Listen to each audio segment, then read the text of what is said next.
साथियों नमस्कार। साथियों, चुनाव चल रहे हैं, हर कोई चुनाव के कैंपेन में लगा हुआ है। पॉलिटिकल पार्टीज अपने लगी हुई हैं, जर्मनी का लाला अपना लगा हुआ है और अलग अलग लोग पूरी जोर आजमाइश कर रहे हैं कि कैसे भी चुनावों में ध्रुवीकरण हो और किसी भी प्रकार से बीजेपी या मोदी जीत न जाए।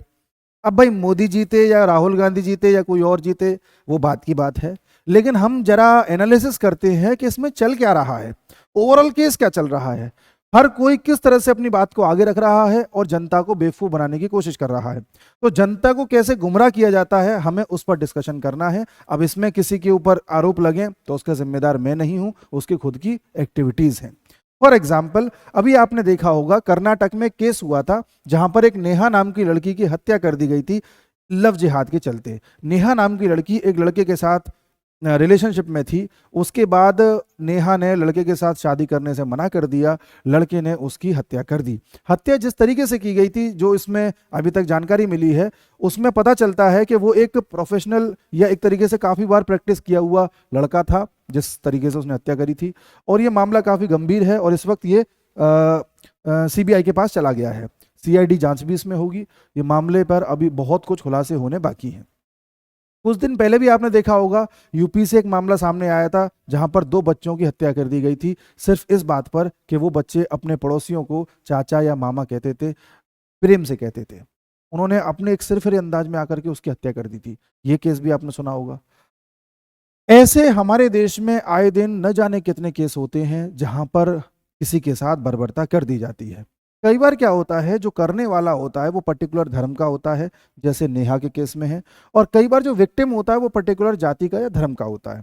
कोई भी किसी की हत्या करे ये सही बात नहीं है, और किसी की भी हत्या हो या किसी के साथ गलत हो वो भी सही बात नहीं है। किसी भी धर्म जाति का हो, मैं उससे लेना देना नहीं है।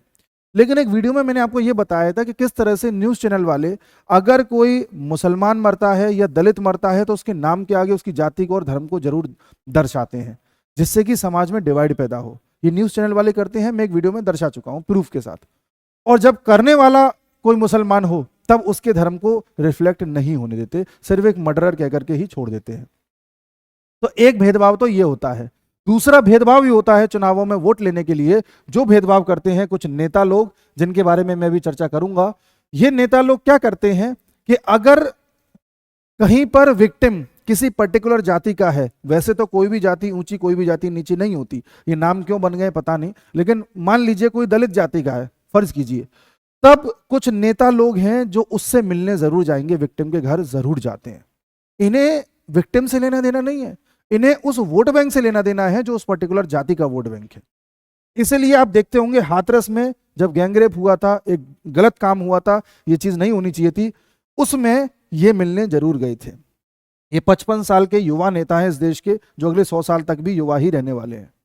उसके बाद जब दिल्ली में गैंगरेप हुआ, लड़की के साथ गलत व्यवहार हुआ, तब भी ये उससे मिलने गए थे उसके घर में, क्योंकि पर्टिकुलर जाति की थी। उसके बाद जब लखीमपुर खीरी में ये मसला हुआ, तब भी ये मिलने गए थे, क्योंकि वो पर्टिकुलर जाति की थी। लेकिन जब नेहा के साथ कुछ होता है तो इसके घर वालों से ये मिलने नहीं गए, जबकि नेहा के पिताजी खुद कांग्रेस के वर्कर थे और उनके ऊपर इतना प्रेशर था कि वो अपने मुंह से ये बोल भी नहीं पा रहे थे कि मेरी बेटी को लव जिहाद के चलते मारा गया। और ये वही कर्नाटक है जहां पर कांग्रेस की ही सरकार है, फिर भी मिलने नहीं गए। अगर आप मानवता के चलते मिलने जा रहे थे तो यहां भी जाते, या फिर कहीं नहीं जाते, तो समझ में आता है। लेकिन आप सिलेक्टेड जगहों पर जा रहे हो। मैंने आपको 3-4 केस दिखाए और दिखाता हूं। ये अलवर में भी गए थे, अलवर में भी एक गैंगरेप विक्टिम थी, उसके घर में मिलने गए थे क्योंकि वो पर्टिकुलर जाति की थी। उसी प्रकार से ये समय समय पर ऐसे बयान भी देते हैं जिसमें ये बात रिफ्लेक्ट होती है कि ये जाति के साथ साथ धर्म को भी साधने का प्रयास कर रहे हैं। कर्नाटक में इसलिए नहीं गए क्योंकि जो हत्यारा पर्टिकुलर धर्म का है। ऐसे ही यूपी में जो 2 बच्चों की हत्या कर दी गई थी, वहां पर उनके घर इसलिए नहीं गए क्योंकि वहां भी हत्यारा पर्टिकुलर धर्म का था। ऐसे ही इन्होंने 2 दिन पहले एक बयान दिया है कि अगर हम पावर में आए तो हम वेल्थ का रीडिस्ट्रीब्यूशन करेंगे। वेल्थ डिस्ट्रीब्यूशन का मतलब होता है सोसाइटी में जो भी पैसा आया है उस पैसे का एक भाग लेंगे और कुछ पर्टिकुलर सेक्शन के लोगों में बांट देंगे। आपको पता है ये थ्योरी किसकी है? ये थ्योरी है कार्ल मार्क्स की, कम्युनिस्ट थ्योरी है जी। और मैं वीडियोस कम्युनिज्म पे बहुत बना चुका हूं, आप अगर चेक करें तो पाएंगे। कम्युनिस्ट विचारधारा से ग्रसित हो चुकी है कांग्रेस, और कांग्रेस में वही लोग इसको चला रहे हैं, आगे पीछे घेरा हुआ है, जो कम्युनिस्ट विचारधारा से ताल्लुकात रखते हैं। तो ये जो हम वेल्थ डिस्ट्रीब्यूशन का ये बात इन्होंने करी है, इसका मतलब ये है कि अगर आपके घर में आप किसी भी बट ऐसे धर्म के हैं जो धर्म किसी विशेष धर्म में नहीं आता, तो आपने अगर 100 रुपये कमाए तो आपसे लगभग 55 रुपये ले लिए जाएंगे। उन 55 रुपयों को लेकर के बाकी लोगों में बांट दिया जाएगा। बाकी लोगों में मतलब जो पर्टिकुलर सेक्शन के। आप कहोगे 55 का आंकड़ा कहाँ से आया? इन्हीं के एक सलाहकार हैं, उनका नाम है सैम पित्रोडा। सैम पित्रोडा हैं कांग्रेसी लेकिन रहते यूएस में हैं, और ये पूरी तरह से कम्युनिस्ट विचारधारा का आदमी है। इसने कल एक बयान दिया है जिसमें कहा है कि हम लोग इस बारे में सर्वे करेंगे, उसके बाद जो भी आपके पास प्रॉपर्टी है, आपके पास पैतृक संपत्ति है, उसका एक भाग ले लिया जाएगा और उसे एक सेक्शन में बांट दिया जाएगा। यही बात नरेंद्र मोदी ने अपनी रैली में बोल दिया था कि ये लोग आपसे आपका मंगलसूत्र भी ले लेंगे और फिर उसे पर्टिकुलर सेक्शन में जाकर बांट देंगे। तो नरेंद्र मोदी को तो बोल दिया क्या कि आप हिंदू मुसलमान कर रहे हो, और यहां पर मैंने इतने जो सबूत इनके दिखाए कि कैसे जातिवाद और धर्मवाद ये फैला रहे हैं, उस पर कोई बात नहीं करेगा। यही है हमारी सोसाइटी की विडंबना। मैं कहता हूं कि नरेंद्र मोदी कुछ गलत बोले तो बिल्कुल उसका विरोध होना चाहिए, उनको नहीं बोलना चाहिए ऐसा कुछ भी जिससे लोगों में डिवाइड क्रिएट हो। लेकिन क्या ये जो कर रहे हैं ये किसी के सामने आ रहा है? इसको तो बड़े साइलेंटली चीजों को दबा दिया जाता है। तो सैम पित्रोडा ने कहा कि आपकी चाहे संपत्ति हो, इनका कांग्रेस का विचार है ये कि आपकी चाहे संपत्ति हो, आपके पास सोना हो, आपके पास कुछ भी हो, हम पहले उसकी जांच पड़ताल करेंगे और उसका एक भाग लेंगे।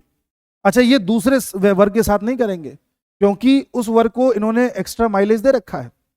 इनका एक बोर्ड बनाया हुआ है, इन लोगों ने, कांग्रेस सरकार ने बनाया था, वक्फ बोर्ड। पूरे देश में सबसे ज्यादा जमीन अगर किसी के पास है तो वो हमारे डिफेंस सेक्टर के पास है, दूसरे नंबर पे है रेलवे के पास है, और तीसरे नंबर पे है वक्फ बोर्ड के पास है। वक्फ बोर्ड का मतलब ये होता है कि वक्फ बोर्ड में कुछ लोग होंगे जो पर्टिकुलर धर्म के होंगे। उन लोगों को अगर ये लगा कि भाई जो आपकी जमीन है, जो आपका घर बना हुआ है, ये आपकी जमीन नहीं, ये तो भाई वक्फ की जमीन है, तो ये आपके पास आएंगे और कहेंगे कि ये वक्फ की जमीन है, ये हम लेना चाहते हैं। आप कहोगे अरे ऐसे कैसे, हमारे पास तो कागज है। वो कहेंगे दिखाओ।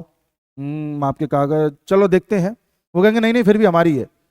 आप कहोगे अरे ऐसे कैसे भाई, हमने तो जमीन ले रखी है, हमारा घर है, सब कुछ है। आप कहेंगे अगर आपको दिक्कत है तो आप अदालत में आ जाइए लेकर के इस केस को। और अदालत भी आप हाई कोर्ट नहीं जा सकते, इसमें नियम है, आप हाई कोर्ट सुप्रीम कोर्ट नहीं जा सकते। आप जाएंगे पर्टिकुलर ट्राइब्यूनल में। ट्राइब्यूनल होती है एक छोटी सी अदालत जिसमें पर्टिकुलर केस को ही लेके जाया जाता है। उसमें इस केस को आप लेके जा सकते हो, जहां पर जो जज होगा वो भी इन्हीं के आदमियों का एक मेंबर होगा। अब आप बताइए कि जब इनके ही एक सदस्य के सामने आप इन्हीं के टाइप का मसला लेके जा रहे हैं तो वो आपके फेवर में बात करेगा या इनके फेवर में बात करेगा? इस प्रकार से वक्फ बोर्ड ने हमारे देश में इतनी जमीन हथिया ली है कि तीसरे नंबर पर आ गया है। और जब कांग्रेस पावर में आ जाएगी तो कांग्रेस का कहना है कि जिस पर ज्यादा जमीनें होंगी वो हम लेकर के उन लोगों को दे देंगे जो पिछड़े हैं। और पिछड़े इनके अनुसार कौन है? पिछड़े इनके अनुसार एक पर्टिकुलर सेक्शन के लोग हैं जो वक्फ बोर्ड वाले हैं, वो पिछड़े हैं। इस पर तो इनके जो पहले सदस्य हुआ करते थे, मनमोहन सिंह जी जो प्राइम मिनिस्टर थे, उन्होंने कहा था कि इस देश के रिसोर्सेज पर पहला अधिकार मुसलमानों का है। भैया और कितना अधिकार चाहिए?